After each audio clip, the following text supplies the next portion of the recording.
muhimmanci a rayuwarku.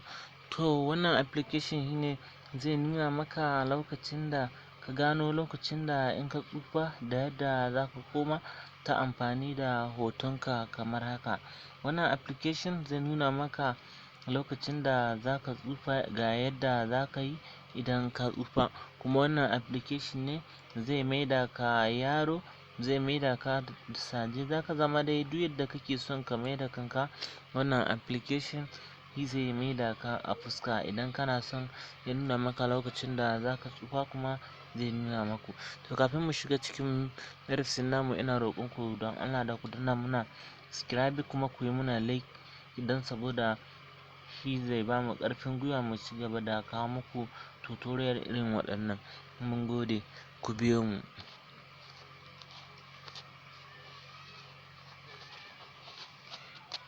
Kai tsaye to kamar ga application nan Face Art ɗin ga shi ne wanda za ka yi amfani da shi zai nuna maka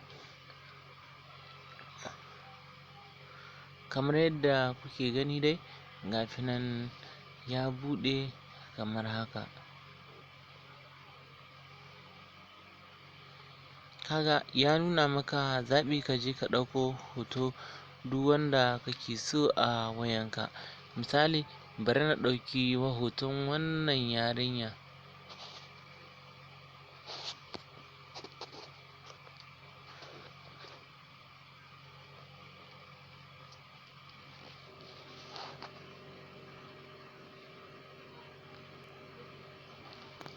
Bari na ɗauki hoton wannan yarinya.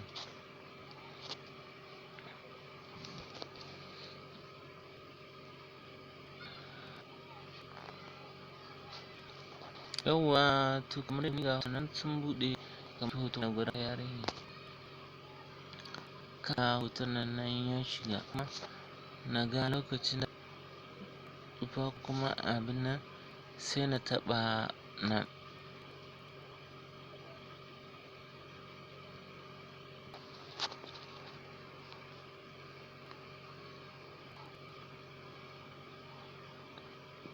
Kun ga ta ƙara fari, ta ƙara abin nan.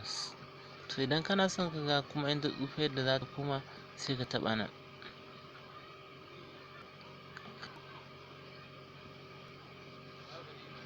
Sai ka sake taɓa idan kana son ka gani in ta ƙara tsufa yadda za ta yi, ka taɓa nan.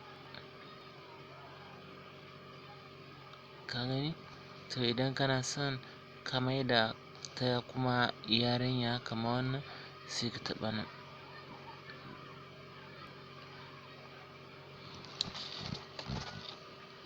Wannan application yana da matuƙar muhimmanci ga kowa da kowa. To kai tsaye kar ku ga kamar wannan ba Bahaushiya ba ce, to bari na nuna muku da Bahaushiya.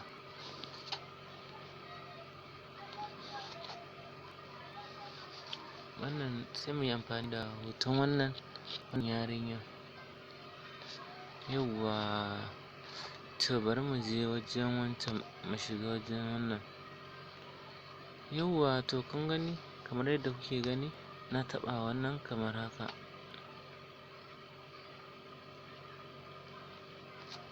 Kun ga kai tsaye ta canza. Kun gani? Kun gani yadda ta koma? Kun gani nan ma yadda ta koma? To bari in sake in ɗauko muku na namiji kuma ku ga yadda zai koma shi ma.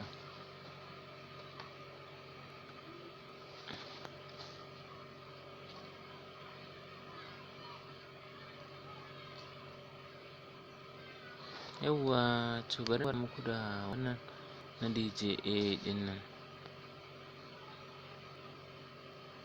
To wannan hoton dai baya yi don saboda akwai matsalar sabis. To bari na ɗauko wani hoto na gwada muku mu gani.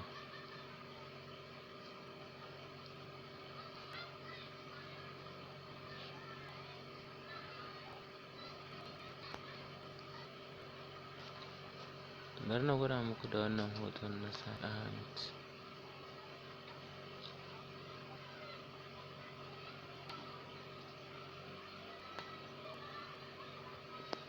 yawwa to ka gani kai tsaye gashi nan ya buɗe kamar haka.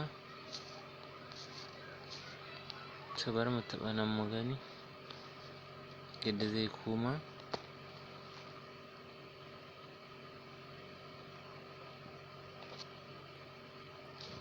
Ka gani,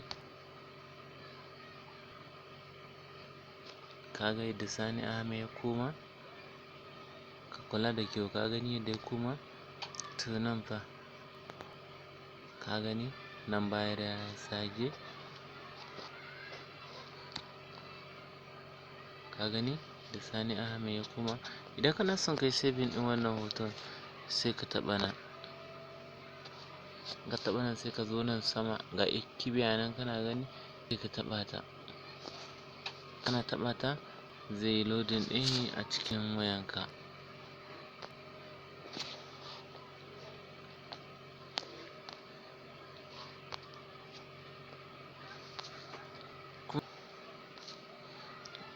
Ina fatan kun gane. Dan Allah in wannan bidiyon ya birge ku, ku danna mana like kuma ku yi subscribe ɗin channel ɗinmu.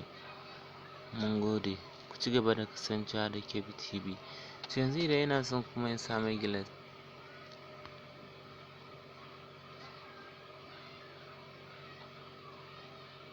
ba damuwa, na gode, sai anjima. Ku ci gaba da kasancewa da Kebbi TV.